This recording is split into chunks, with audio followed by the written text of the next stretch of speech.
Points for Port Melbourne. I went along whether it might be the same as last year when it was a remarkable finish.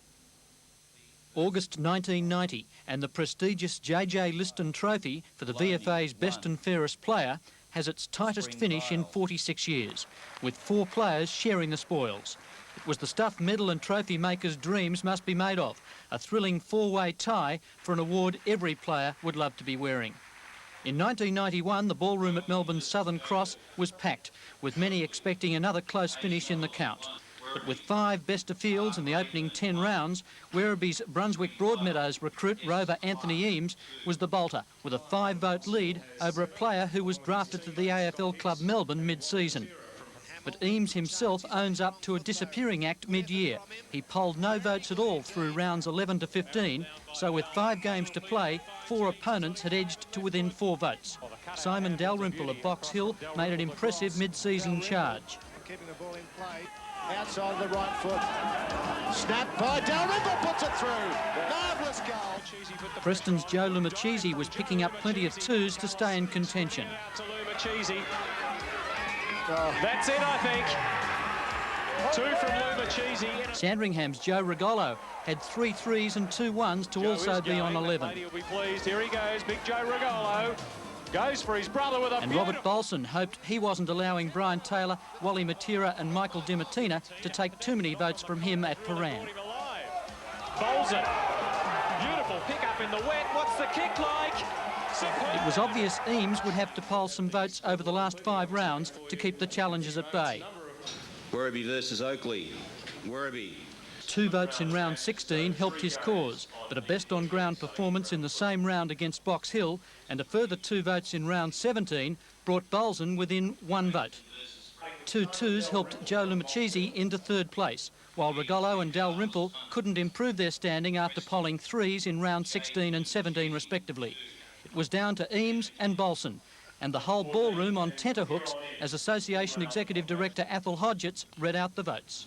Paran versus Springvale. Springvale. P. Rees, 1. Paran. R. Bolson, 2.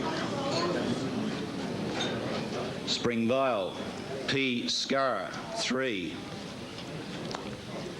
Werribee versus Coburg. Coburg. M. Zanin, 1. Werribee. R. Knight, 2. Werribee. A. Eames, 3.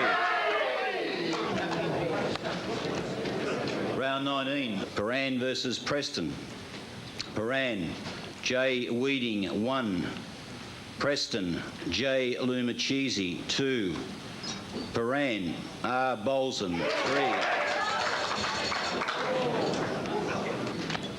Sandringham versus Werribee.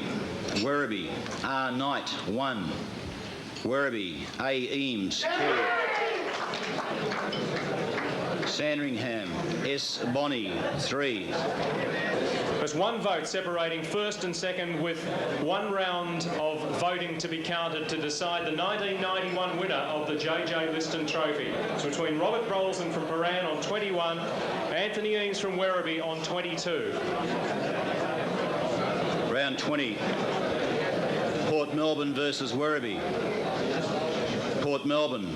M. Jennings, 1. Port Melbourne. M. Laffey, 2. Port Melbourne. S. Harkins, 3. The last game for the year, Frankston versus Paran. Frankston. J. Raven, 1. Paran. J. Origaso, 2. Frankston. The lead had changed 4 times in the last 3 rounds, but the 1991 JJ Liston Trophy stayed with the early pace setter, a triumph for the 22-year-old 41-game Werribee rover. I'd like to thank my father, Brian, who taught me how to play the game, and a lot of inspirational players at Werribee like Damien Drummond, Neil Danaher, the Morgans, Sells, Knights, players like that. They really help you along. And while the $5,000 winner's cheque won't go astray, Anthony Eames now hopes he can be a major contributor to what would be an elusive double for the top club Werribee. Yes, indeed, a great win for the 22-year-old, and Robert Bolson, fancy that, missing out by just 1 vote. Also had a good season. And will that be the sign for Werribee to go on and win the AFL or the VFA premiership this year? Well, shackles of their tag.